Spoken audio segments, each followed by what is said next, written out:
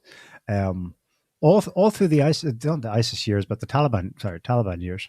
Mm-hmm. That was still there. It's a cultural phenomenon that's as old as the rest of the country. Yeah. So it's basically the same. For me, it's the same thing. I accept that that's what is. You know? Yeah. So, but the way it's being dealt with in Western countries, that is just ridiculous. Really, it's stupid. And I mean, there's a commonality between, like you mentioned, gay pride and also, like, for example, like Black Lives Matter and any other minority groups that are for some reason chosen and amplified and promoted and given, you know, lots of money and lots of, you know, there's some wealthy benefactors, let's say, behind them, and maybe even and political power behind these groups that is promoting them and pushing them far beyond what they should be in society. You know what I mean? And it's amongst the individuals themselves, when they get a taste of that they're being promoted. Like, I mean, the gay pride thing, it's not about pride, it's not about equality. You know, it's long since gone beyond equality for equal rights or equal rights for gay pride, right? It's about not us being the same as you, but us being better than you, basically. You know, we're morally better, all the claims they make, basically.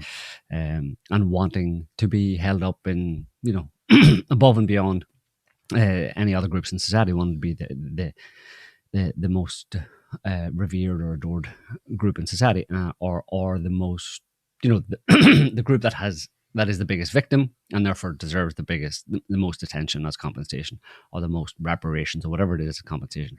It's kind of pure narcissism. It's encouraging a narcissistic tendency within individuals within those groups, you know. And you can do that with anybody if you put enough power and influence and money, etc., behind them, you know. So I would kind of lump them in basically with other groups like that have been in recent years have been making unreasonable and outrageous claims on the large majority of society, you know, about how they should be seen, how they should be how they should behave, how they should respond to that minority group.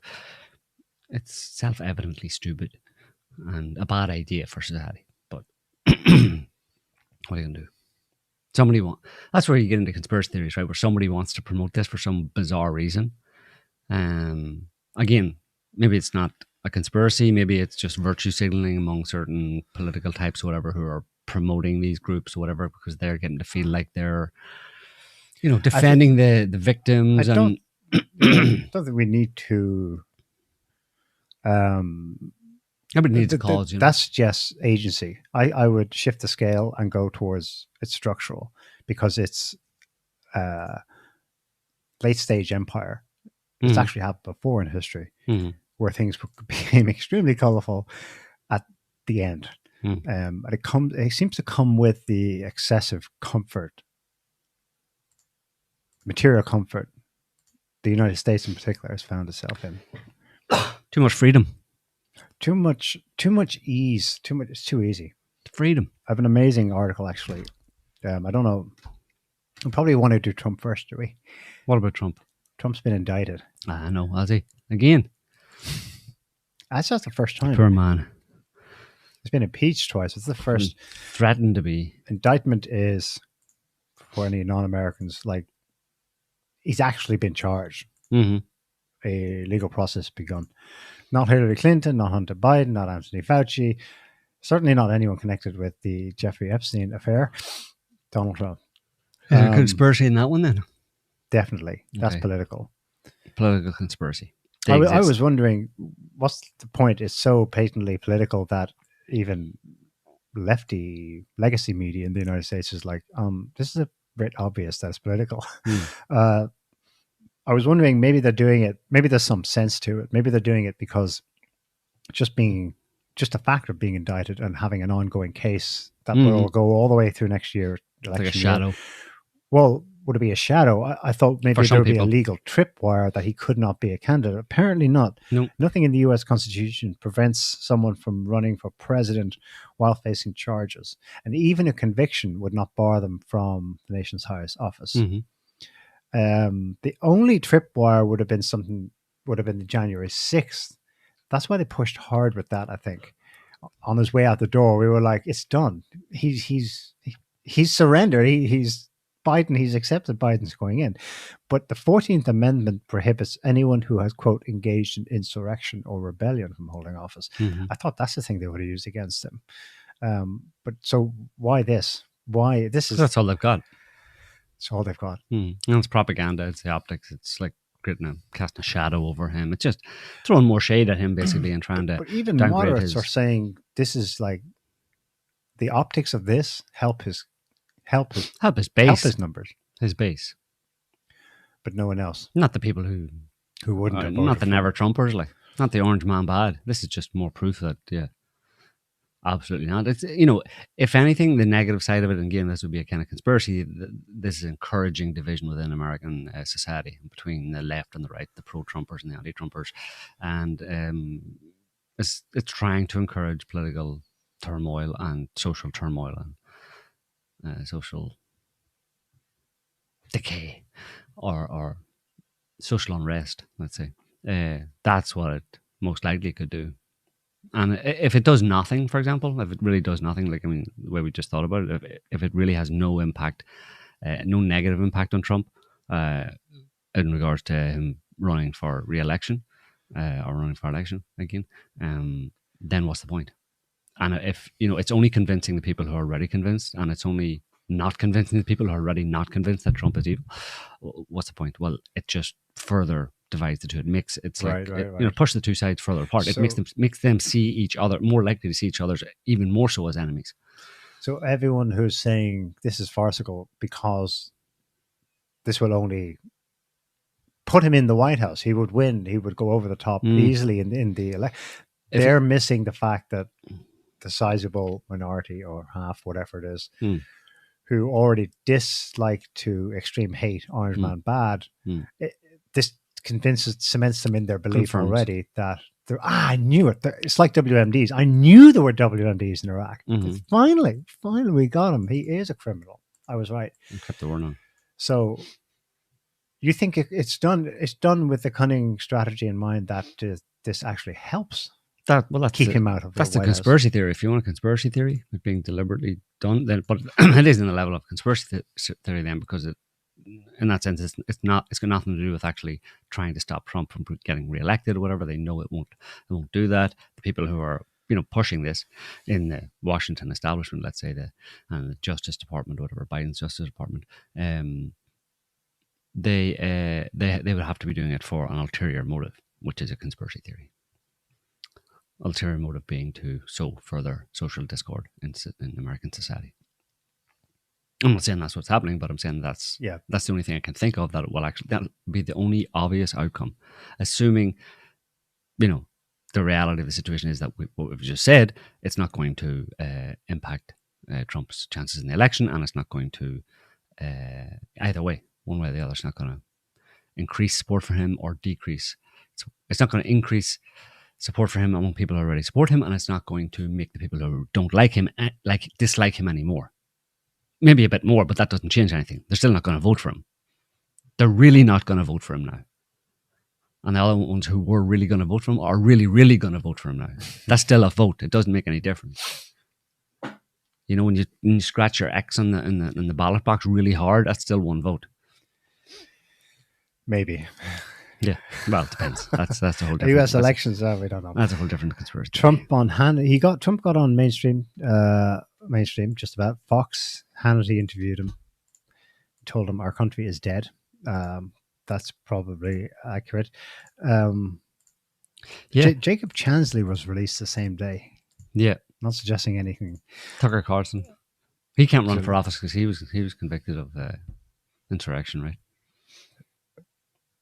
Chansley, right. So he won't be able to run for president. But, I mean, that guy appears to be just a average, fairly simple guy. Like, I mean, he should never have been in prison. I hope he 2 years, like. I hope he goes back to his old job, though. The horns and everything. I don't know now, yeah. QAnon shaman. Maybe he should. He's a QAnon shaman America needs. Yeah. At this time. Yeah. I think I made this prediction a while ago. I don't know if it'll pan out or not, but I think what's going to happen is obviously Ron DeSantis is more or less running. I don't know if he's officially declared that he's running, but he's more or less going to put his name in the pot, I think. And I think he'll be picked, obviously, over Trump by the GOP establishment, which is, mostly never Trumpers, apart from the Trump element, the Freedom Caucus. That was called not Freedom Caucus. Maybe it is a Freedom Caucus. I think it is, yeah. Within the Republican Party, as in like Matt Gaetz and those guys. There aren't many of them, but the majority of the GOP would, not be interested in having Trump as their candidate again. So I think they'll vote for Ron DeSantis. I don't think they get a say. I think isn't it by popular vote of the Republican Party? Well, again. I mean, the polls have Trump over 50%. Yeah, but among Republican voters. Yeah, but that's registered Republican voters, right? Yeah, you have to be a member of the party. You have to be a member of the Republican Party, right? Mm-hmm. So I think most of those people who are card-carrying members would be pro-DeSantis rather than Trump. You think so? I think so. And if not, I think they'll do a Bernie Sanders. In terms of, yeah, exactly.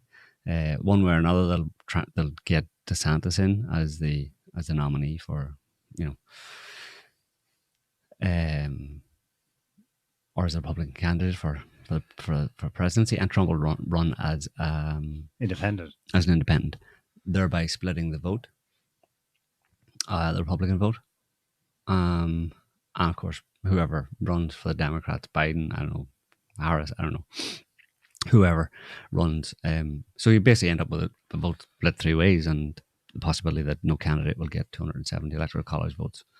At which point it goes to Congress to decide who gets to be president, and they have to have just a simple majority in Congress. But if Congress is split, like I mentioned, if there isn't enough for a simple majority for any one of those three candidates who all, let's say, DeSantis, Trump, and Biden, let's say, split the vote three ways, the same could happen in Congress, where Congress would be roughly split three ways between, the three candidates, and then it's you end up with a kind of hung election or something where no candidate gets. There is no president, and the country descends in a civil war, and that's it. It's all over. The end. Okay. All right. So you've got a year and a half to prepare for that. So no, anyway, it just occurred to me that might be one way we go. Maybe I was just wishful thinking or thinking that'll be cool. To see that happen, it would be interesting. It would be funny, but the hysteria and the wailing and gnashing of teeth over the whole thing would be the thing. If there's ever going to be, kind of a kind of civil war in some way in the US, that would be it. I think. Can you imagine the recriminations and oh my god, it would be a fitting end. It would follow logically on, in my opinion, from the way and the track America's on right now. It would follow logically for something like that to happen. Be historically democracy accurate. The machinery of democracy would come to a halt. Yeah, because it's already not working very well, obviously. Interesting. Yeah, there was this. You were going to talk about that guy, similar topic, right? That guy, Douglas Mackey. Yeah, well, this popped up in Tucker Carlson's coverage of the Restrict Act. Which follows on from the TikTok hearings last week. Right. Maybe talk about the Restrict Act first, if you want. Yeah, well, Carlson did a great segment on it. So it's super vague. It's basically a internet censorship bill for the US.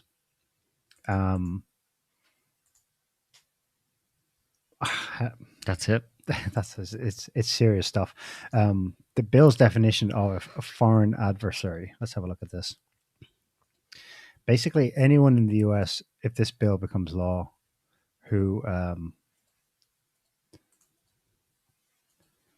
is thought to be supporting a foreign adversary online, which could include not so much what you say, but the platform on which you use to say what you're saying. That platform is in any way adversarially foreign. Here's a look at the so VPN users face 20 years in jail and 1 million fine if they evade US internet censorship. Right. So if you click on the tweet that's embedded here and that text, this is one subclause. Basically, they're trying to create a Chinese firewall style around US internet usage. Mm-hmm. And unlike in China, where people use VPN all the time to choose to get out of it if they want, their identity. In the US, this bill goes further. They're going to be looking for that kind of thing and restricting it. The foreign adversary means any foreign government or regime determined by the Commerce Secretary to have engaged in a long-term... I can't read that. Can you enlarge that? To engage in a long-term pattern or serious instances of conduct significantly adverse to the national security of the United States or the security and safety of United States persons. So it's any foreign government regime who has engaged in a long-term pattern of serious instances of conduct significantly adverse to the national security interest of the United States and the safety of blah, blah, blah. If you go to the next one, it lists China, Russia, North Korea, Iran, and Venezuela, and Cuba. The axis of... Now, none of them, well, only two of them have any... the trifecta of terror. Yeah, it's the same old bullshit since 9/11. But only two of them have... China, of course, has TikTok. Russia had international media, but they've already been banned. Mm-hmm. Well, it's platforms, right? Social media.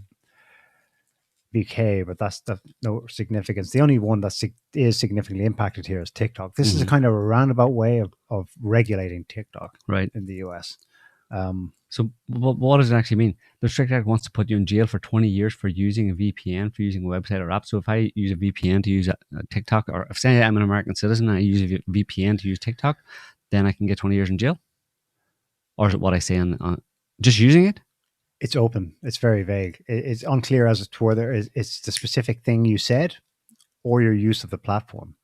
It's dual. It's got a dual focus in that respect. Here, let's have a listen to this guy. This is David Sachs, anti-war activist and political commentator. I think this is the biggest bait and switch that Washington, the central government, has ever tried to pull on us. Everybody thinks that they're just trying to ban TikTok from operating in the U.S. And if that's all they did, then I think the bill would be supported by most Americans. But that's not what they're doing. They're not restricting TikTok. They're restricting us. That's not the goal here. Yeah. What a bait and switch. It's a huge bait and switch. And so just so you know, what the act provides is that a U.S. citizen using a VPN to access TikTok could theoretically be subjected to a maximum penalty of $1 million in fines or 20 years in prison or both. Now, they'll say, Mark Warner, the sponsor of the legislation, will swear up and down that's not the intent. But the problem is that the language of the bill is so vague that some clever prosecutor may want to pursue this theory one day, and that needs to be stopped. Also, there's another problem with the bill, which is you think this is just about TikTok. It's not. What they do is, it says here, I guess they don't want to mention TikTok by name, so they're trying to create a category of threatening application.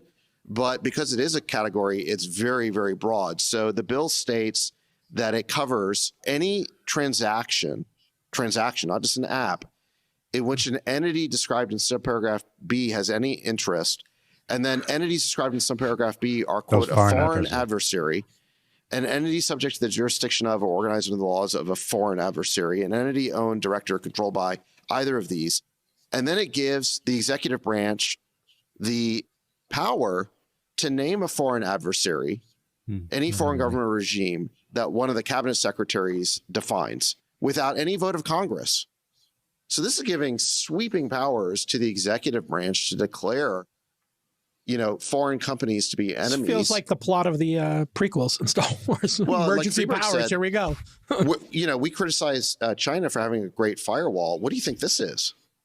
Yeah, I mean, this should obviously have nothing to do with the American consumer and everything to do with the foreign adversary collecting data of Americans at scale. This could be written in a much simpler way. Yeah, you know what it should be? It should be one sentence, which is that app stores are prohibited from allowing TikTok to be an app in their store. That's what they do in India. Yeah, correct. That is what happened to TikTok in India. For several years, it's just been banned. You can weigh up the pros and cons of that, but they're not doing that because it isn't so much. It never was about the platform. It's about the end user. Yeah, they want to see what you're doing on it. But that's bizarre. And then they can selectively apply the charges. And the thing is, this is actually legislation retrospectively catching up with legal practice to date. And this is where I want to talk about. Well, before you go into that, before you go on to him, this is happening. It's been on the table already in Europe. This is the European Commission's Digital Services Act. It's been around for a couple of years, I think, and obviously implementation, slowly behind the scenes. You can just scroll down there. It's all about safety and stuff, supposedly. It's all about keeping you safe online. Of course. You see just go down there to which providers are covered. So intermediary services offering network infrastructure, hosting services such as cloud and web hosting services, online platforms bringing together sellers and consumers. This is targeting all of the actual platforms, right? Any kind of hosting social media platforms will be scrutinized by the European Commission and will have people dedicated to oversee them and check them for correct thinking or something. But the very large online platforms makes it clear, pose particular risks in the dissemination of illegal content and societal harms. Specific rules are foreseen for platforms reaching more than 10% of 450 million consumers in Europe. So they pose particular risks in the dissemination of illegal content and societal harms. Illegal content, okay, if you define that fairly specifically, but societal harms. Right. So this is targeting person platforms. Sees that and they assume, oh, okay, so child porn, selling of drugs, criminal stuff, But the bureaucrats see that and they go, excellent. Russian disinformation, Chinese disinformation. And it doesn't have to be someone posting a link from RT or Sputnik. It's that it's their own words. The tweet they're typing sounds like something you would hear a Russian outlet say. That's the kind of shit. That's why it's so broad. Yeah. Anyway, there's a case. The political internet crimes have been up and running in the legal system before now. This is kind of like the formal architecture that's coming down after the fact. Douglas Mackey was sentenced to 10 years in prison last week for a meme he posted in 2016. Let's look at the MSM write-up of this development. They frame him in the worst terms possible. He's basically a guy who was pro-Trump in 2016, Politico, far-right influencer, convicted in voter suppression scheme. Okay, wow, that sounds bad. That sounds like he had money and he was physically doing something to stop minorities from getting out to vote in 2016, right? No. Scroll down there. A self-styled far-right propagandist from Florida was convicted of charges alleging that he conspired to deprive individuals of their right to vote in the 2016 election. Douglas Mackey, 33, of Florida, was convicted in Brooklyn federal court after a 1-week trial. On the internet, he went by the alias Ricky Vaughn. In 2016, he had about 58,000 Twitter followers and was ranked 107th most important influencer. By MIT Media Lab. Right, whatever. Described himself as an American nationalist who regularly retweeted Trump and promoted conspiracy theories about voter fraud by Democrats. Well, that's subjective. Mackey, who was arrested only recently in January last year, 2 years ago. Could face up to 10 years. Could face up to 10 years in prison. His sentencing is set for August 16th. Okay, so what was scroll down a little bit there. I don't think it's included. It is, yeah, I think. A description of it, but the government alleged that from September 2016 to November 2016, Mackey conspired with several other internet influencers to spread fraudulent messages to Clinton supporters. Basically, what he did was he urged supporters of then Democratic President candidate Clinton to vote via message or social media, knowing that these endorsements were not legally valid votes.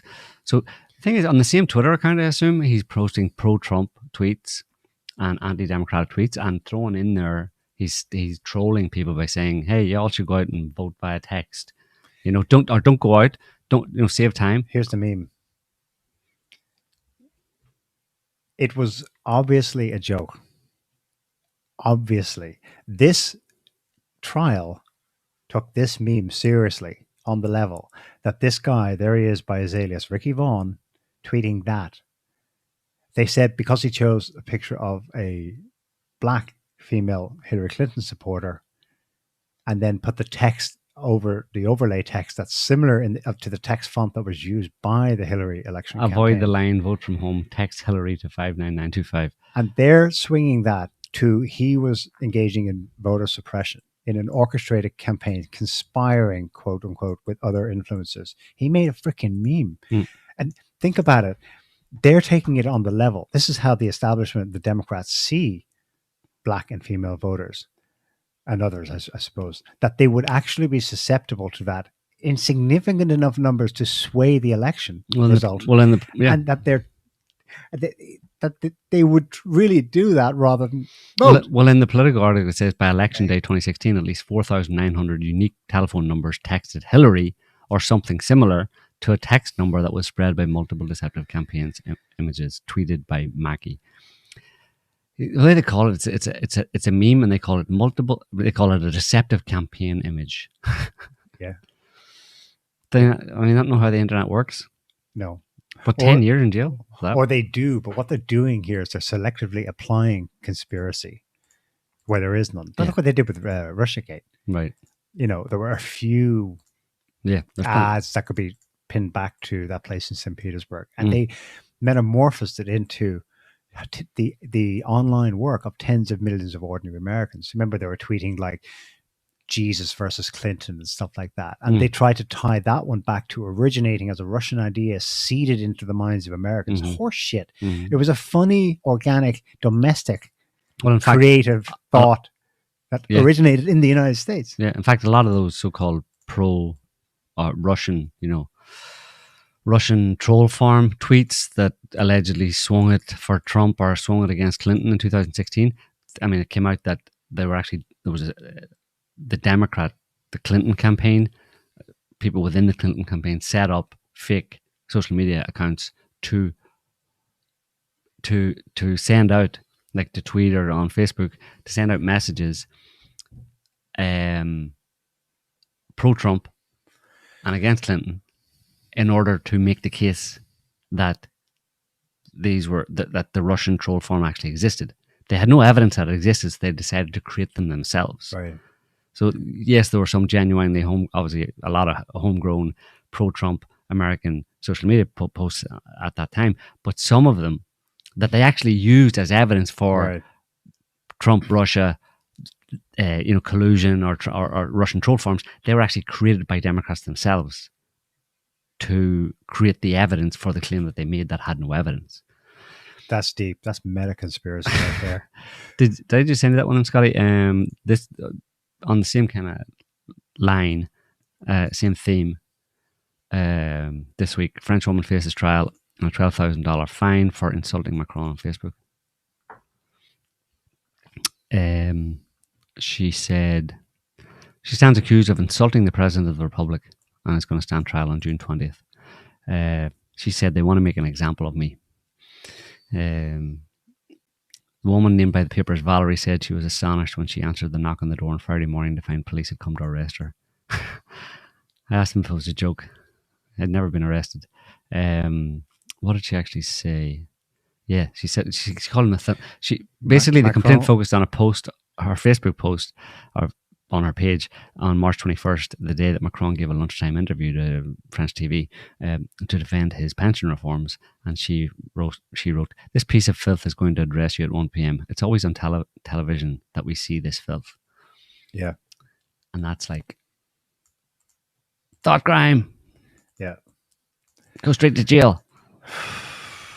Well, we'll see how it goes. Yeah, but I don't know how they're going to hold that up in France at the moment in this climate. But in the US, it's much more sneaky. This is a head-on response, and it's a super dodgy, risky strategy-wise. It's Macron saying, right, I'm striking back against them, and I'm going to pick, or not him, his team, whatever. Yeah. They say, just pick one of them and make an example of her. That's different. That's almost certainly going to backfire politically. In the US, it's sneaky. They've got primed people about TikTok for several weeks, and then they roll out a bill that they've obviously had thought about before, which doesn't do what it could do. It could do the Indian thing, which was harsh enough. Just ban that platform. Yeah. You can't access. Maybe you can sneak around with a VPN, but in general, its visibility, it becomes invisible, right? They could have done that, or they could have done what the Chinese do. What does the Chinese government do with TikTok in its own country? Up till the age of 14, you cannot, on any given app, I don't know how they tie out the account user with the age, but I'm sure they have ways. You only get X number of hours usage of it per day, and then it cuts. You can't. You've got to wait. You got to go do your homework. It's responsible. Go to bed and get up the next morning. Yeah, it's responsible way to do it. There are all kinds of things you could do with it, but this is a sneaky, broad language. It's kind of like Orwellian stuff. It's unclear. It's the most telling thing about it's unclear. It's clear enough that it's targeting the end users, but then it should be speaking directly to them in simple things, what you should and should not do. You don't want to break the law. And instead, it tells you it's targeting you and is completely vague. Yeah. What are you going to do with that? It's instilling fear. It's designed to instill fear, and it's designed to have an overall effect. A chilling effect. They can't clamp down on freedom, actual freedom overtly in America, right? They can't ban TikTok. They can't stop using platforms. They can't restrict your usage of platforms. But they're going to say, have all the freedom you want, but cross lines, take too much freedom, think a bit too wrongly, and we'll find a way to put you in prison. I think all of us non-TikTok users have either no impression or a very bad impression of what the kids get up to on TikTok. I'm sure most of it is just stupid, but there's a lot of it that's like this. This is the beauty of it. It's only 1 minute long, but this is kind of political content that a lot of the kids make or exposed to and share with each other.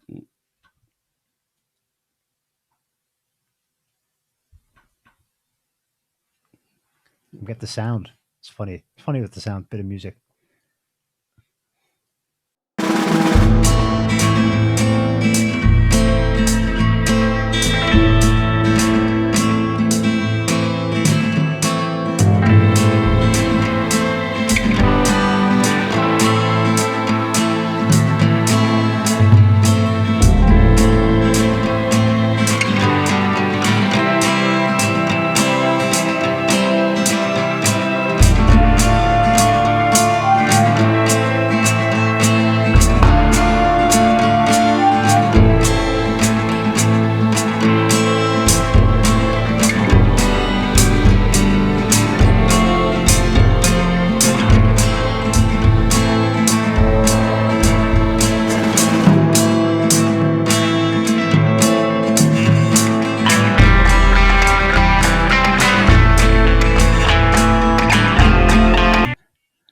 Yeah.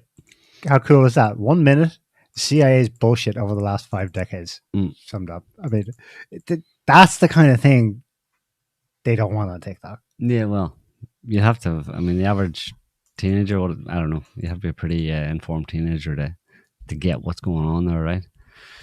But, it maybe just seeds, plants a seed, Anyway, international stuff. Well, that was kind of international, but last week we talked about Israeli protests, didn't we?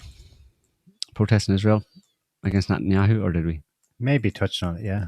There were mad protests going on. We basically, I think, unless I just said this to myself, but we basically said that it was because nationalism in a kind of burgeoning multipolar world. Netanyahu's a nationalist. Israeli nationalism, and for a long time, Israeli nationalism and US foreign policy dovetailed. Israel was seen as a kind of outpost of American empire in the Middle East, keep order type thing, and that served Israeli national interests. In a changing world towards a multipolar world, Israel has to look elsewhere, east rather than solely west, and it has to balance its interests basically, and it has been doing that with Russia vis-a-vis Ukraine as a kind of quid pro quo with Syria that the Russians allow the Israelis to attack Iran via Syria or Iranian influence in Syria, which they have done this week actually, twice, just a few days ago. I.e., not giving the Syrians S-300s so that Israeli planes can act with relative impunity over Syria, attacking Iranian targets within Syria. So there's a quid pro quo there, and the return that Russia gets is that Israel doesn't supply weapons to Ukraine.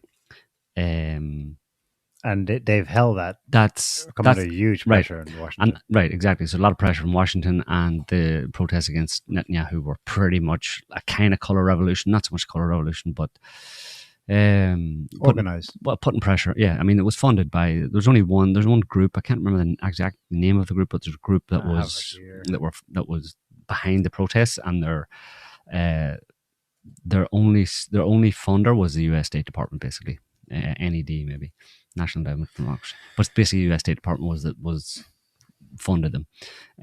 Got the name of it here. It's just 3 letters, isn't it? Yeah, Movement for something. Washington Examiner, State Department funds left-wing MQG, group. Movement for Quality Government. Yeah, they've actually been around for a while, but it is interesting that the Examiner saw their records and only one funder is listed anyway. Right. It's the State Department. Not a huge amount. They say it's received over $38,000 since 2020. Yeah, but that's not the only. The money is one factor, and the other one is like who's there, who's speaking at it. He's now given 2 long form speeches at the head of this protest. Massive screens, huge speakers in the middle of Tel Aviv. That guy Harari. You have no free will, and you will all bow and accept the chip in your brain. Transhumanist, Israeli transhumanist. They had trans flags and gay pride flags and all that kind of stuff at those protests as well, right? Yeah, so the it's anti-fascist fist. Bizarre, And I don't know if it was a real poster or not, but I put up a picture of it on Twitter anyway. Of that Trump, Putin, and Netanyahu. And Erdogan and Xi.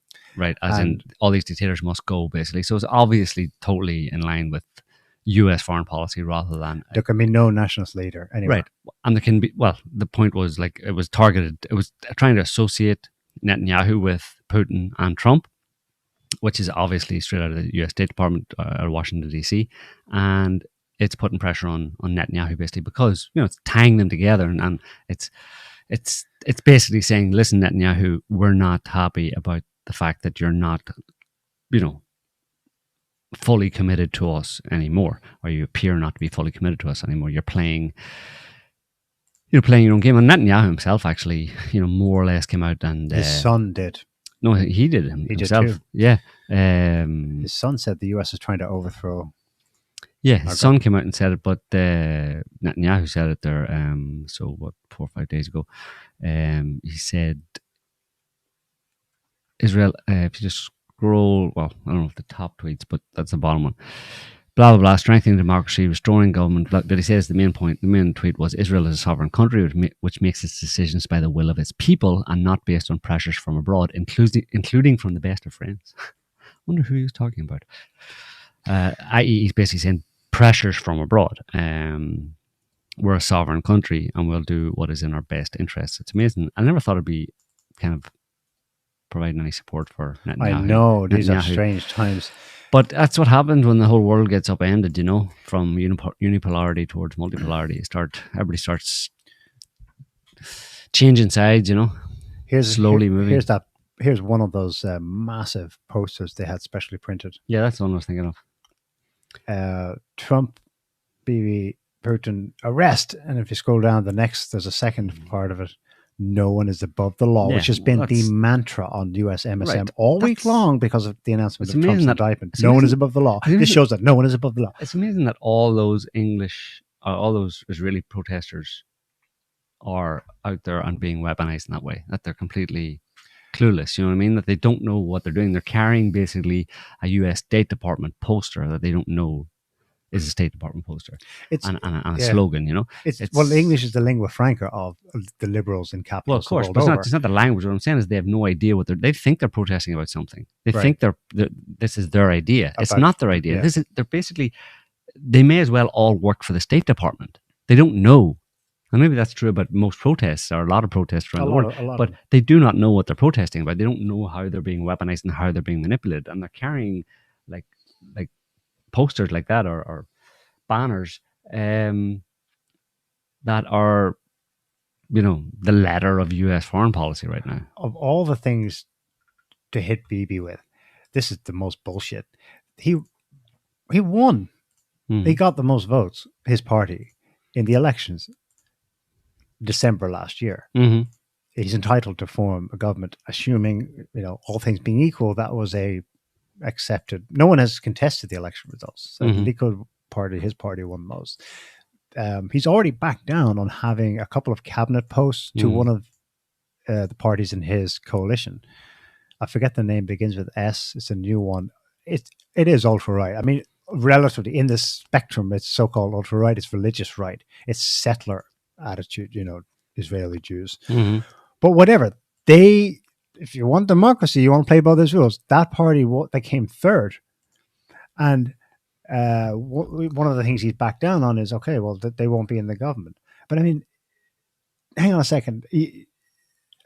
And this is democracy protesters screaming at them. They can't be in. No. They don't. They won. They won in the election. They're entitled to. That's what I mean. They don't know what they're talking about. Those people don't know what they're just being weaponized. This is why whenever there's a protest against an abstraction, democracy, and this is over, you know, who has the right to fire and hire judges and stuff, and the separation of powers between the judiciary and the executive. And I see there's a million people in the streets for that. I'm like, that's too abstract for people to comprehend. Yep.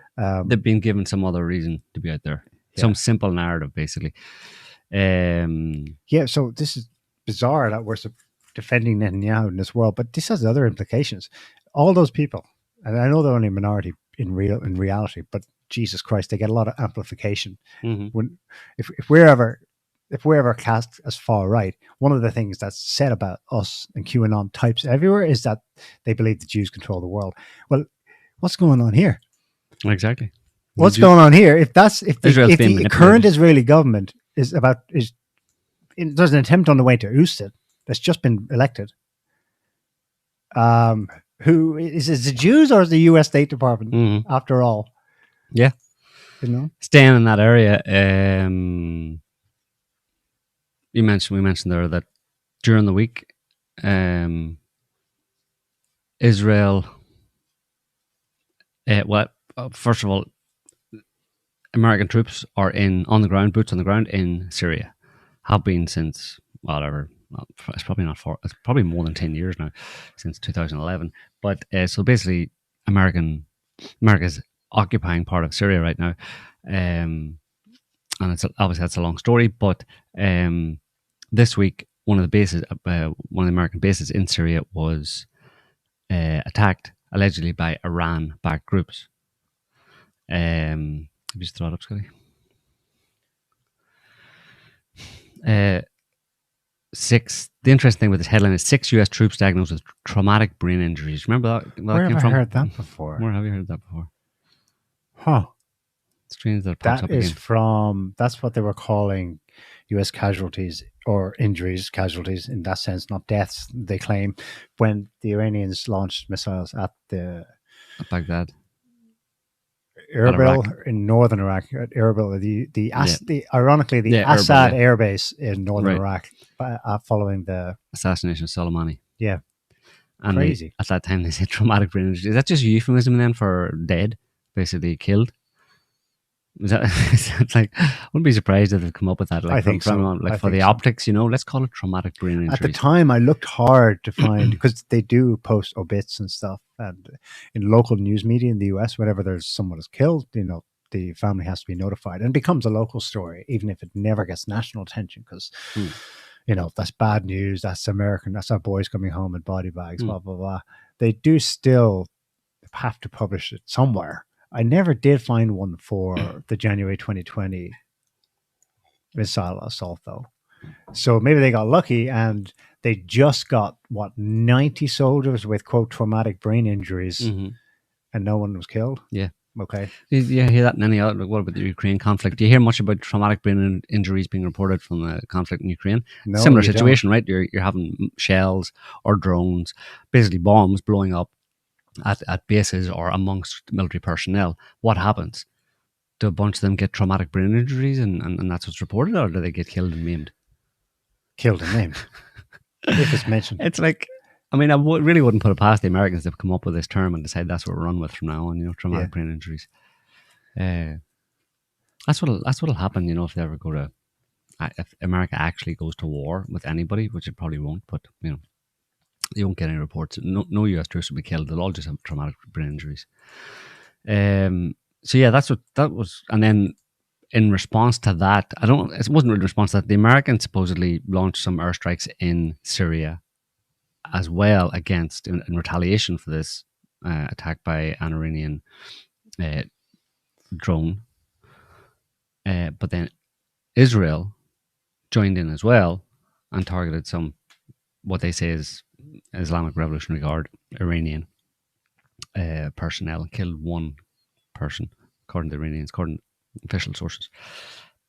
So it's weird you have both America and Israel, obviously, not happy with each other. Well, ostensibly not happy with each other, not the best friends anymore, but at the same time uniting against their common enemy, although it's not for the same reasons, right? I mean, there's all sorts of different ploys. I mean, just because America and Israel are both attacking or targeting Iranian personnel or bases in Syria doesn't mean that they're doing it for the same reason, It also doesn't mean that their respective governments know what's going on. Official governments knew about it. Yeah. Remember, Trump didn't find out until he was gone that the troops he had ordered withdrawn from Syria had never actually left. And the guy who was in charge at the Pentagon or the State Department, I can't remember which, gloated about it to the media.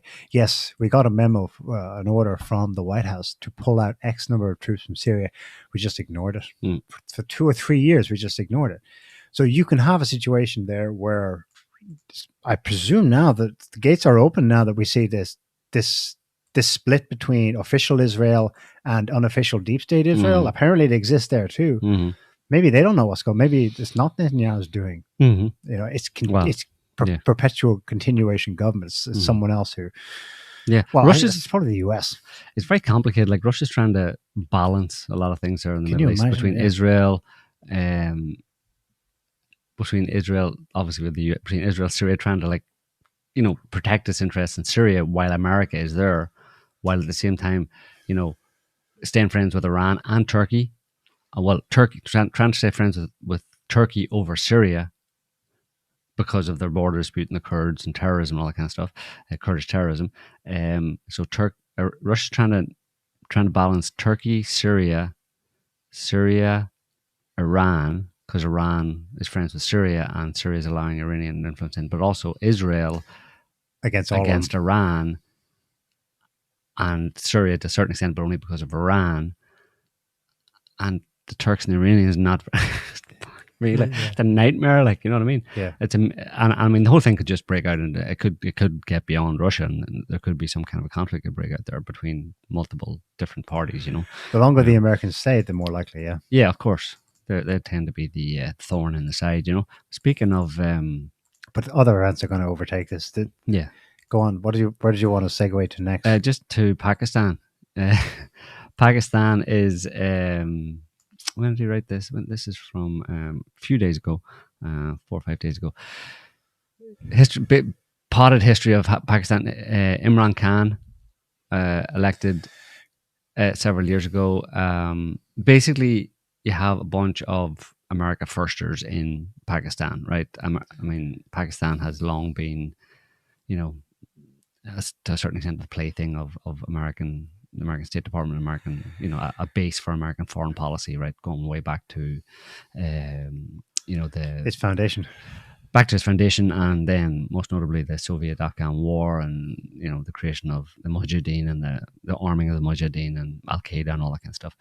So there's a long history there, and there's a kind of, I don't know, I can't even call them right wing anymore. It's just kind of I don't know, the war party or the self-interested psycho nut jobs who have ruled in Pakistan for a very long time or have always been behind the scenes.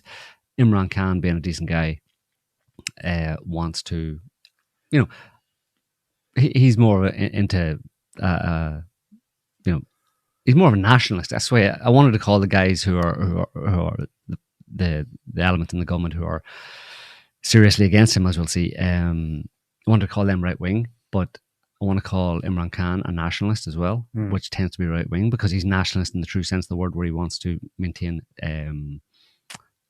good relations with his neighbors and the strategic you know, trading partners and all that kind of stuff. Other countries like so Russia, China, etc.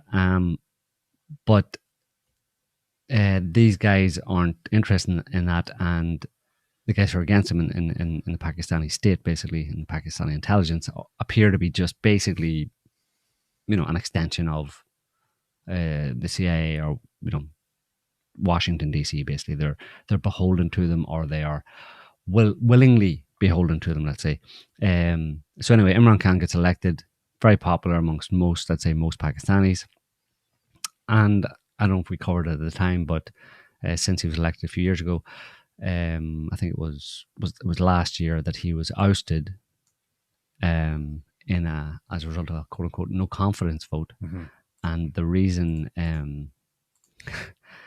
he we can just put this up here. The reason he the no confidence vote was based on the fact that he had found out, had seen a diplomatic cable from the US, from someone in the State Department, whatever, to someone in Pakistani intelligence telling them that they need to get rid of Khan, that he should be gotten rid of in a coup. So they held a no confidence vote. So it wasn't so he wasn't ousted in a coup. He wanted to make that public, and he talked about it. And the Pakistani Supreme Court or something told him, obviously in league with these people in the Pakistani deep state, let's call them, they said that if he revealed the details of that cable, because he spoke about it, but he was going to actually make it public, make the actual cable public, and they said if he did that, he would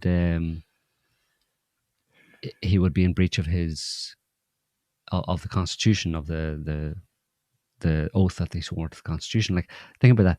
He's just that sounds like the same bullshit they pulled on Trump. Yeah, because he had disclosed the contents of his call. Oh no, he would not disclose the contents of his call with Zelensky. That was the official reason for impeaching him. Yeah. It's horseshit. This one basically, to give you an idea what he's up against, and of course a couple of months ago they tried to assassinate him. He was shot. Yeah. Since then they've tried to have him arrested. Protesters, right. They put the warrant to bed for a while, but now they've reissued it, or they're going to get him. They have got him. Yeah, they want to. They may be trying to arrest him. After they tried to assassinate him, they're trying to arrest him. This is a guy who was democratically elected and then ousted, basically in a, you know, and there's no reason to believe that the cable from the US that the US was behind it. The US instigated or told the Pakistani deep state types to get rid of Khan in a coup or get rid of him by fair means or foul. But then they followed up, obviously got rid of him with this no confidence vote, and he was ousted. And there was massive protests in Pakistan, ongoing protest. In fact, still ongoing to today in Pakistan. Supporters of Khan saying, who know what's going on. But in this article, anyway, just go back to the article there. An interview on Sunday with a local news channel is the new kind of post-coup regime in Pakistan, post-US backed coup regime in Pakistan.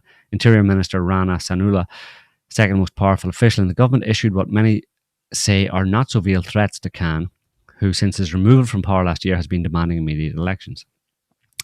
This is what this guy said, Interior Minister, Khan has brought the nation's politics to a point where only one of us can exist. When we feel our existence is being threatened, we will go to a point where we will not bother whether a move is democratic or not. Calling Khan an enemy who is incurable, the minister said there will be no normalcy or political stability in the country so long as the Pakistani, i.e. Imran Khan's party, exists. He says he accuses us of plotting to kill him, which they clearly did and tried. And if he thinks we want to kill him, obviously he wants to kill us as well. Therefore, we were going to kill him. This is super, because this is articulating exactly what the CIA and the US deep state has thought about Trump this whole last 7 years. But they're cautious not to articulate it so openly. That's exactly how they see it. It's a kind of dog-eat-dog world. We can't both coexist. It's him or us kind of thing.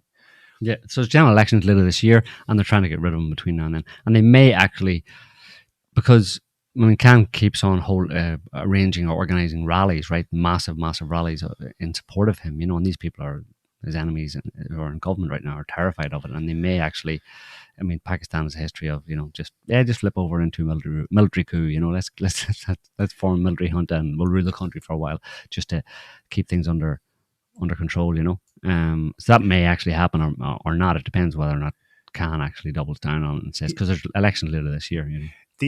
Given what happened to Benazir Bhutto, Pakistan's been here before 20 years ago, on the cusp of genuine national. Becoming a normal country, basically, and not a freaking tool of intrigue of empire. Right. They've been here before. So either this plays in repeat and they kill him, or he will actually have to do what they're saying. You will have to bite the bait and become the autocrat. They're trying to forestall you from becoming by saying that that's what you are. And you need to go in hard. Now, you don't need to slaughter a lot of them, but you do need to do some. I'm not advocating violence, but this is the world we live in, and it's similar-ish in the United States. You cannot. These such people, you can't play softball. Yeah, there's got to be a deterrent factor against them, or they'll just keep coming. Yeah, well, obviously the reason that the US wants to hold on to Pakistan, keep it in its pocket, is because of Eurasian integration, and if Pakistan went the wrong way, he started looking towards Russia. This all kicked off when he flew into Moscow the day after, 2 days after the launch of the special military operation. Right. That's why they were now get him out. Yeah, but the other thing is there's that general trend, but also Pakistan has been supplying weapons. So America's looking for as many people as possible to supply weapons to Ukraine, right? And Pakistan, they officially say that they're not only supplying non-lethal weapons, but it's kind of nonsense because there's video or photographic evidence of, as you can see here, of Pakistani ordnance factories or ammunition made in Pakistani ordnance factories are in the hands of the Ukrainian army, basically Grad, artillery. As George Bush said, if you're not with us, you're against us. So that's what's going on over there. But that's whack-a-mole. There's no way they can keep up with this. Look at the other things this week. The Saudi Arabian king's been invited to Iran. The Iranian president is invited to Riyadh. Saudi Arabia has been given partner status in the Shanghai Cooperation Organization. That's just for starters. France, I don't know how this happened. France is now buying LNG from the United Arab Emirates and paying for it in yuan. And that was actually a theme this week, de-dollarization. I haven't seen it so prolific. I found 2 mainstream reports. China's pushing that, yeah. Big time. And it's got the leverage to be able to do it. Like basically, they've they've entrenched themselves. The Chinese have obviously the factory, the factory of the world, and there's so many countries that are dependent. That China is their biggest trading partner or their biggest supplier. And China at this point, when it's got to that point, like Brazil was one example. In Brazil, they did it actually as well. Lula and the Chinese, or Lula, agreed to pay for to basically de-dollarization for trade between Brazil and China to be in yuan, and it's because the Brazilians have no choice. You know what I mean? Where are you gonna? What, are you just gonna drop us and look for someone else to supply pretty much everything? All your basic needs. No, and so China just play that slow or long game, where they get to the point where they have that kind of leverage where they can say, listen, from now on, instead of dollars, you're gonna pay us in yuan, okay? I want to play this because this is the first time I've seen an American TV station explain it to the home audience about what's going on here. It's not bad, actually, at all. It's on Fox. Vladimir Putin announced this week that Russia will begin using the Chinese yuan for international payments instead of the dollar. Saudi Arabia is also in talks with Beijing to do the same thing. Speaking of Saudi Arabia, meanwhile, they are in talks with Iran as well to consider an economic alliance with China and Russia. And they can even be joining the BRIC countries, which is an acronym for these countries here: Brazil, Russia, India, China, and South Africa. These countries all have emerging economies. So what happens if our economy and the U.S. dollar are no longer the world's dominant currency? Former Assistant Treasury Secretary and host of the Monica Crowley podcast, Monica Crowley, is here to weigh in. Monica, great to see you this morning. Let's start right there. What happens if these emerging economies move away from the U.S. dollar towards the Chinese yuan? No. Well, good morning, Will. It's great to be with you. And it's really hard to overstate exactly how catastrophic the abandonment of the U.S. dollar would be as the world's global reserve currency. Look, since the end of World War II, the dollar has been the safe place to go, and it's been backed up by a couple of things. It originally was backed up by gold, but President Nixon took us off the gold standard, so there's no hard asset backing up the dollar anymore for the last 50 years. But also it's been backed up by the strength and economic power of the United States and the fact that oil has always been traded in dollars. If that were to end, that would mean the end of the U.S. dollar. Look, there is a perfect storm happening right now, Will. The world's reserve currency being that, having that status has been a real privilege, but we've abused the privilege by wholly reckless monetary and fiscal policies over many years, certainly over the last couple of years, which has really devalued the dollar. On top of that, now you do have this perfect storm of Biden's weakness, his war on American domestic energy production, the Ukraine war, and as you point out, because of all of these things, we've got America's enemies led by China forming a new economic bloc. Yeah, and it's not just... That's pretty truthy. That's the whole shebang, basically. Yeah. One other one, we won't play it, but over on CNN, there was the equivalent from Fareed Zakaria, totally pro-US, but he's laying it all out for people. Well, it's happening in Africa as well. Have a listen to this guy. This is the Zambian, opposition leader, and this is in the context of, this is in the context of Kamala Harris doing her whirlwind giggle tour of African countries where she talks nonsense and giggles. And pats children on the head. This is a guy in Zambia. She was there, I think. This is what he said. A country that has toppled so many governments in Africa, that has led so many coups in Africa and other parts of the world, a country that has killed so many of our leaders in Africa and other parts of the world, the killers of Patrice Lumumba, those who toppled Kwame Nkrumah, those who killed Nasser, those who killed Muammar Gaddafi, today are coming to teach us about democracy. A country that has been built on brutal force, on enslavement of other human beings, on the humiliation of Africans, the exploitation of Africans, the plunder of Africa, today is coming to teach us about democracy. If you have no respect for the dignity of others, if you have no respect for the sovereignty of other countries, you cannot claim to be a champion of democracy.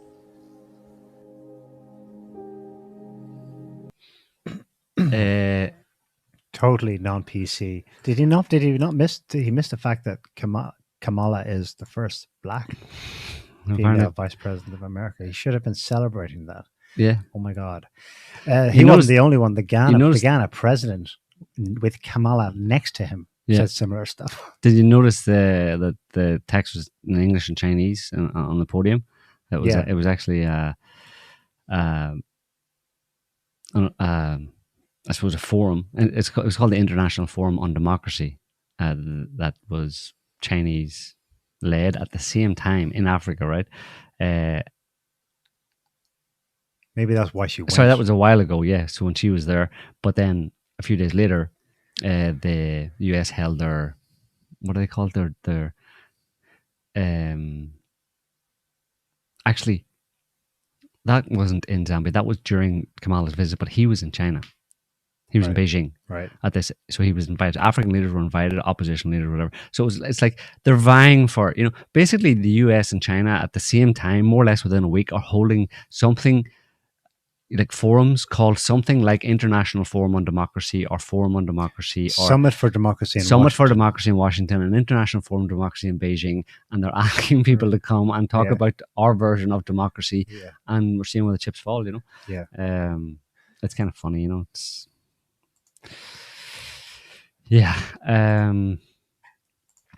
I was actually on RT, but it was actually originally from the French newspaper Le Figaro. RT just covered it.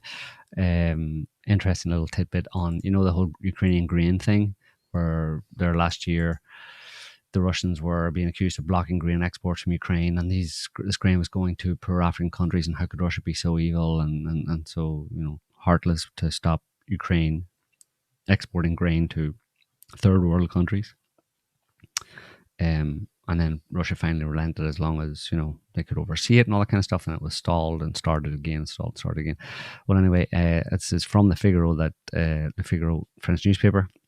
Eastern European farmers are very angry about the fact, like this is in Poland, Romania, and Bulgaria. Farmers are angry because they're getting the value of their grain has been dropped because their markets have been flooded with Ukrainian grain. Mm-hmm.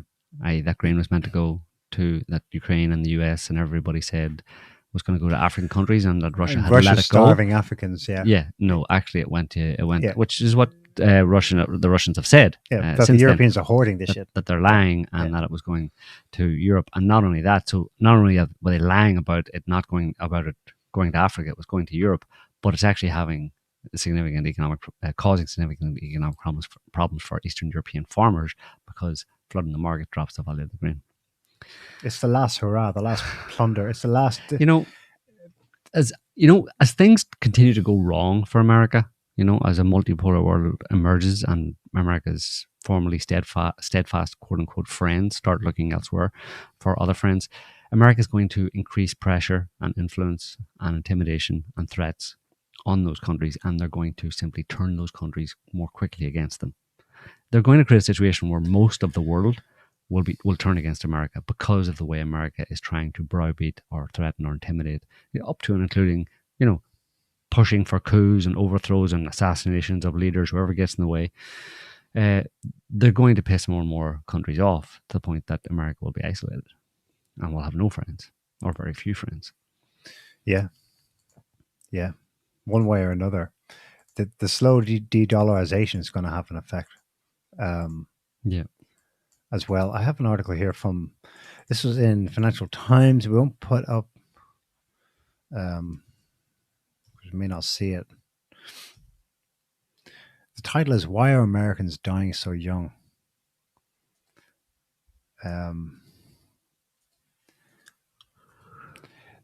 this is symptomatic of what the impasse the US in particular, but the West more generally, is coming to. So scroll down there and we'll start reading this. The first thing to note is that the difference in earnings, and the comparison here is between the average European and the average American. A car wash manager in Alabama can now earn $125,000 annually, I presume, about 50% more than the head of a cybersecurity at the UK Treasury, even after accounting for different living costs. It's not just, the result of a few small factors. This has been the American way. American dream. American dream, living high on the hog. Freedom. Where you're basically doing in a services job, but you're living the equivalent of a senior manager's lifestyle in Europe, which is still within the West. So that's the setup. That's the way it has been, and the way it still is. And yet, despite that huge material advantage, if you scroll down now, they have some stats on this. The average American, go to that chart there. That there is the average US life expectancy. So across the whole country in the red line. It's the same as one of the poorest districts in England, Blackpool. You see, West Virginia is pulled out of the US average there, and that's really bad. So there's obviously a huge variety in the United States, but the overall national average is low and falling. There's some more stats. It's been falling even sharper since COVID. Is that 65 years old? No. Yes, that's the average life expectancy. Wow. Well, I think it's adjusted for something else. I think it's life expectancy. Live in good health. Before you get a disability. The number of years a person can expect to live in good health. In good health. It says underneath. Yeah. If you scroll down to there's another chart here. You see that discrepancy in a big way. This is comparing again, and this isn't just a European to. This is England to US. They're the closest. Yeah. In both in the way they manage, their people, their economy, their beliefs, the whole culture, right? It says Americans die earlier than the English across the income distribution, despite typically earning significantly more. That's just too much freedom. And scroll down, I'll just read one quote from it. This is shocking. One statistic, just a little bit below there, the paragraph just below, one statistic in particular stood out. 1 in 25 American 25-year-olds today will not make it to their 40th birthday. American 5-year-olds. Yeah. 1 in 25, yes, 5-year-olds. Will not make it to the 40th birthday. Wow. So basically, 4%. In any given kindergarten class in the United States, one of them won't make it to 40. And that's huge compared to the Western average or the UK average, even though their earnings are way higher. So on average, of course, but that for me, it's like they're still living so high on the hog because of the power of the dollar, seigniorage. They don't have to work. It means that on average, people don't have to work as hard to sell or to make money or to earn a living. The rest of the world does, because they can't just print the dollars to start with. They have to work to get the dollars to make the trade. Look at Twitter. Twitter fired 7,000 employees and nothing changed on the platform. What were those 7,000 people doing? I mean, you've seen the videos of people posting their videos, my day at Twitter, whatever, before Musk came along, But there were literally 7,000 people employed at Twitter that were technically doing nothing useful. I mean, or nothing necessary, because they were removed and nothing changed. Yeah. So, I mean, that would, maybe they had a job, obviously they had a job of some description, but it was a very easy job. They probably didn't do a lot of work at all, But yeah, it's just the massive printing of dollars that allows those kind of the money in circulation within the US, and it being backed up or supported or paid for effectively. American debt, the debt that they're accruing by printing all these dollars, being paid for, or that debt being held by foreign countries. Most notably Japan, which is in a bind because Japan holds more than China. Actually, I think it holds. China's been selling it all. It holds the most US dollars, most American debt. So Japan is very invested in the US dollar not collapsing or not. You know what I mean? The Americans have Japan by the balls since the Second World War, basically. You know what I mean? Germany too, obviously. Yeah, but for different reasons. Yes, but what happens when that guy earning the car wash attendant or dealer or whatever? When he's got $125,000 a year, when he's bought a big house, car, whatever, blah blah blah. He's living high on the hog. What happens if and when the dollar is, as we just watched from Fox News and you said on CNN as well, if there's a point where the dollar collapses and all those, it's no longer the reserve currency, and all those dollars come flooding back home, and suddenly they have to be accounted for based on the actual value of the American economy rather than, like I just said, other countries financing that debt. How do people like that guy in America continue to finance their lifestyle? They can't. How do they keep paying their mortgage? They can't. I mean, with massive all inflation. things being equal, there's hyperinflation. Yeah, exactly. Of Weimar course. Germany style. Well, yeah. So they have no money left. There's obviously some They're being set up like it's totally. They're setting up a population half of the for US, a big fall. Half of the US debt, government debt, $7 trillion has been printed. So basically, it's $30 they had trillion. Well, it depends what we're counting here. I've seen a table where they showed that accumulated over the 20th century and the first 20 years, right up to the eve of the COVID pandemic, the US accumulates $7 trillion in government debt. Mm-hmm. That's doubled in those government debt. In 3 years since then. It's now 14. It has doubled in just those 3 years. After that's public debt, yeah. That it's either just runaway madness, or there's a logic to it in that they don't expect to ever have to pay it back. They're thinking a few moves ahead, and they're hoping that when the rubber hits the road, and I don't know, if hyperinflation begins or something, there's already a crisis in the world that either sets the clock back to zero. Sets the clock back, and everyone, in a way that it forces everyone else to cooperate. They don't just call in the debts. They just wipe away money and usher in CBDCs, right? Central bank digital currencies. If that's a way, if you can do that. I mean, I don't know exactly. Obviously, they may be way overconfident in whatever their plans are. Do you remember the economist Rubini, Nouriel Rubini? Mm-hmm. I think he's American Lebanese. He's part of his fame is that he predicted the 2008.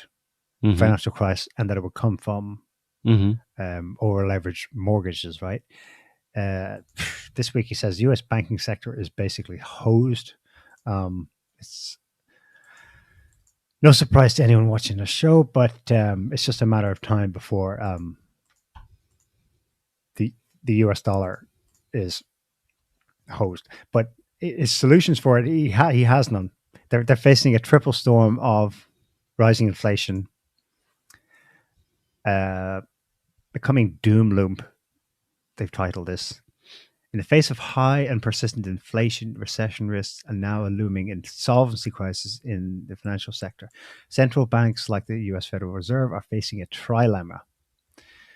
Unable to fight inflation and provide liquidity support simultaneously, the only solution is a severe recession and thus a broader debt crisis.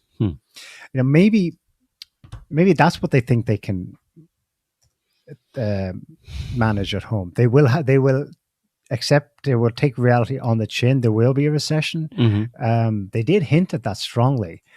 Western leaders in general, when COVID kicked in, you remember it was early on. It was March, and they were all saying, "Guys, we're in for a Great Depression now, worse than the other Great Depression, worse than World War II. It's coming. It's coming." Mm-hmm. It was one of the first messages they wanted to get out. Right when everyone was freaking out about the virus and washing their hands maniacally, the government said, "We're going to take time out now to discuss finance." I was like, why are they going with that? Well, we have some picture now. It happened later than they thought, but they spent like crazy to keep the lockdowns sustainable and for people from having food riots, right? They spent like crazy. Printed like crazy. I think they printed like crazy, but in the real world, it translated into what Putin has since complained about in 2 speeches. Those dollars and euros went out, and shitloads of stuff went into Europe and the United States. They've been hoarding like never before since then. That's partly what we're seeing with the grain dump in Eastern Europe. They don't give a shit about the farmers. They knew it would suppress prices, but they're on a major hoard. I think they can reach this point in the line where financially it's hosed, but there's enough stuff in our parts of the world to keep people fed and on side and prevent revolution and riots or whatever. Maybe. Or maybe they're hoarding it for themselves. It's bonkers. It's so like it's on the face of it, it's such short-termist thinking. It's so irrational. And here's the contrast: the IMF, which of course is going to align with whatever the Washington consensus is. The IMF has a formal report this week on its prospects for the Russian economy. In complete contrast to everything they told us last year, the ruble is going to become rubble. We're going to collapse the Russian economy. What happened instead? The Russian economy grew this year, slightly, and in 2023 they're predicting more growth. That's only been possible if you consider the extreme pressure they're under, with like seriously austere, smart management of the economy. They don't have the same freedom to print money. Just print. There it is there. This is Grid reporting on it. Headline: Russia's economy is now forecast to grow faster than Germany's and Britain's in 2023. How is that possible?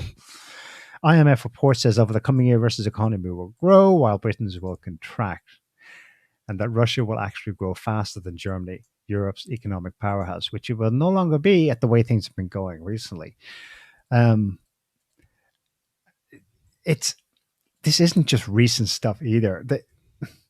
We've said in the past that they must have been prepared, the Russians, for what came last year and hit them like a firestorm. Indeed, they were.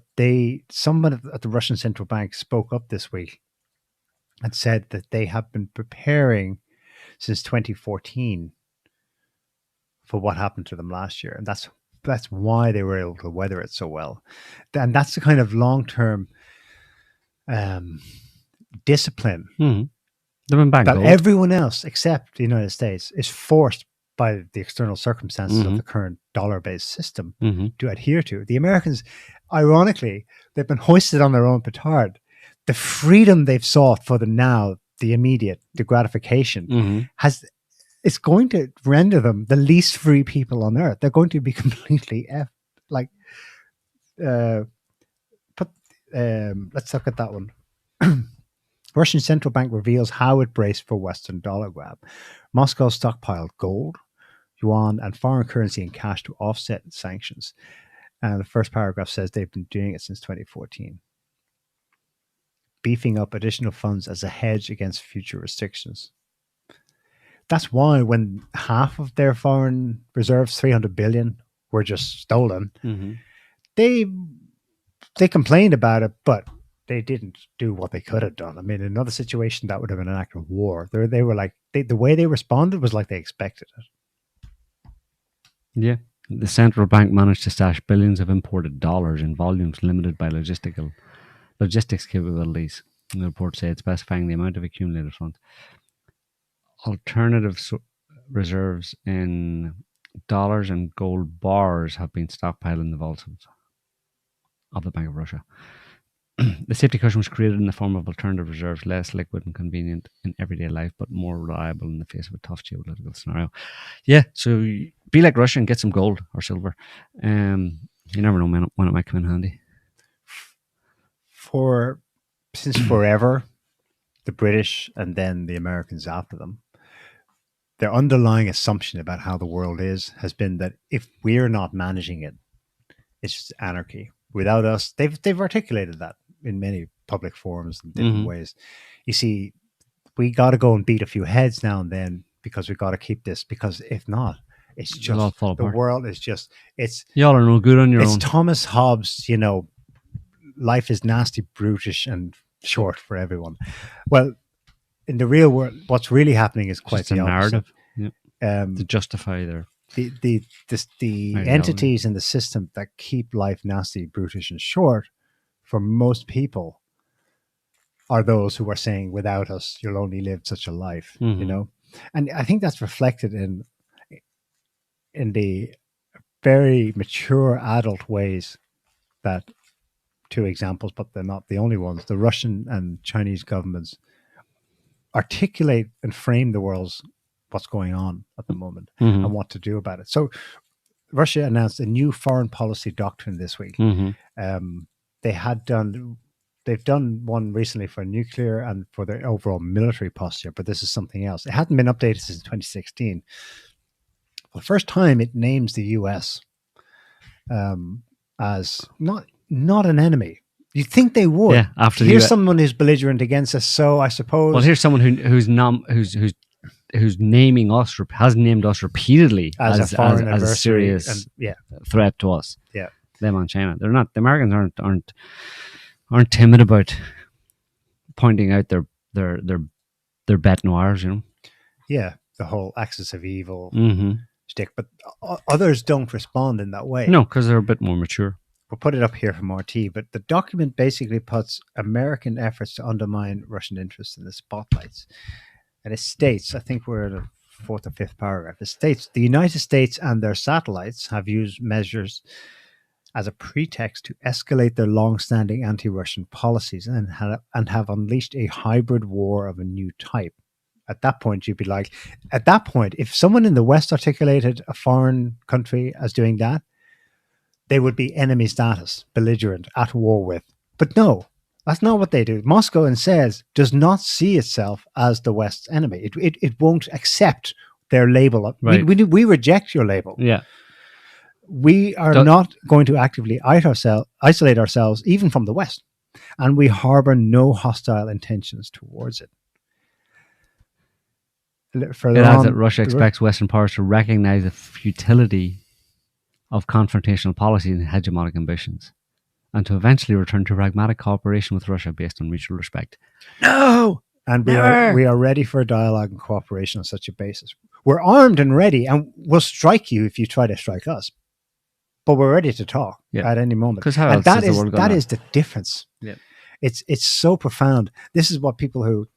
this is why this is new. You see, we've always assumed part of that attitude of, well, if we're not ruling the world, Jesus Christ, it's either anarchy or, God forbid, someone worse is coming in as hegemon. But there's going to be a hegemon, right? No, they're saying no. There just does not need to be one. Right. We're not claiming that spot. There has to be a dictator. I know. You may as well say dictator. You can say hegemon. You may as well say dictator. These global people dictator. Who lectured us about democracy for 100 years. Yeah. It's managed democracy, Neil. Managed.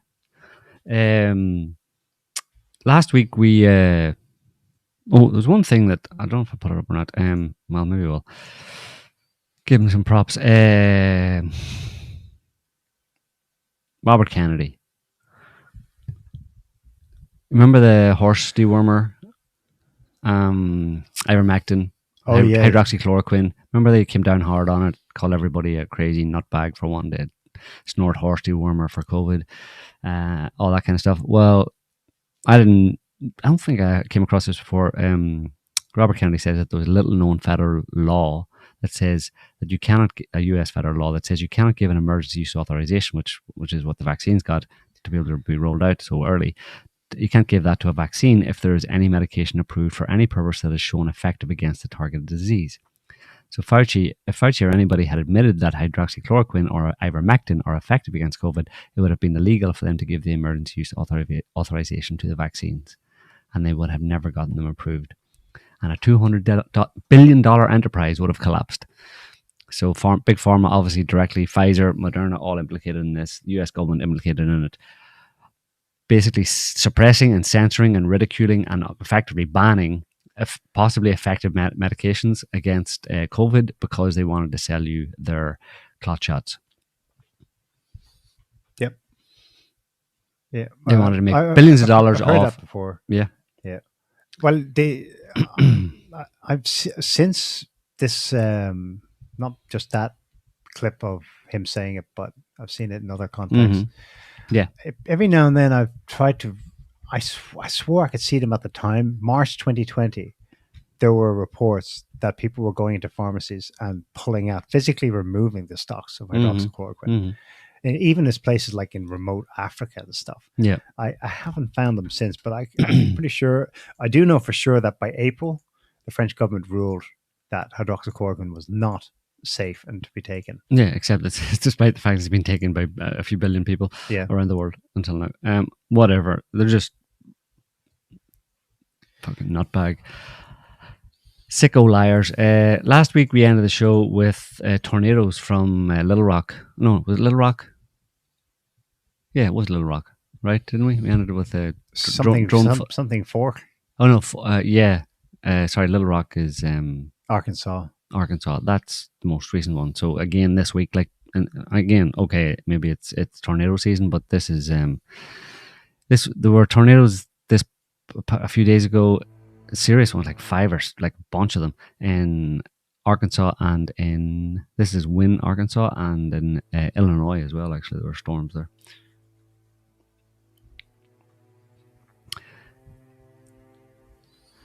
Is that a derailed train car?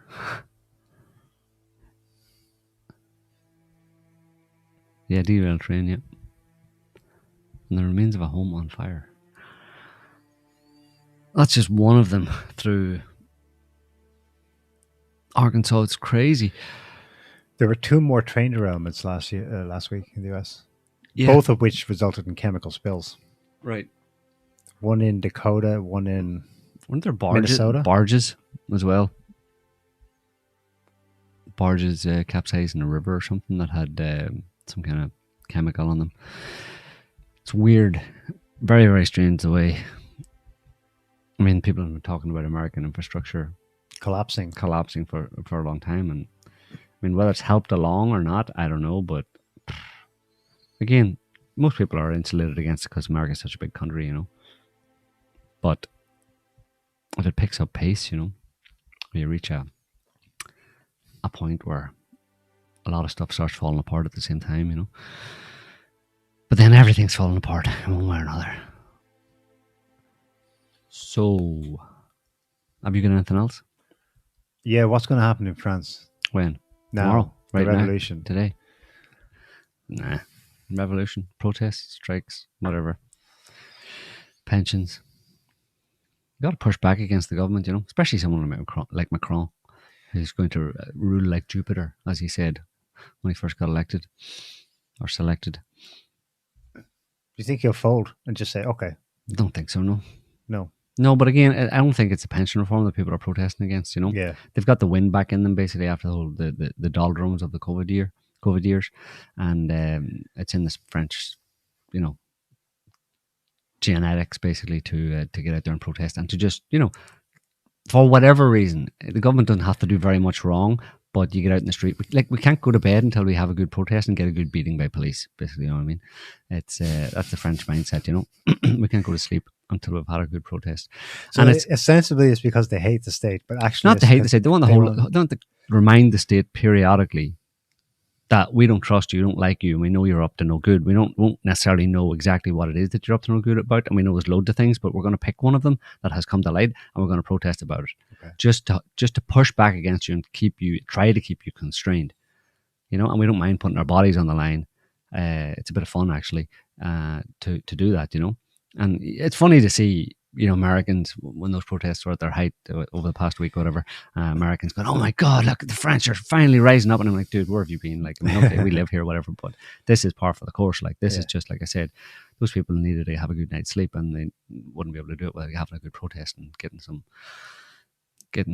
tear gas in the eyes. And then they can sleep properly. So it's a good thing in that sense. Because I generally think that's the subtly behind the overt reason why they're protesting. The real motivation is, it's good to protest.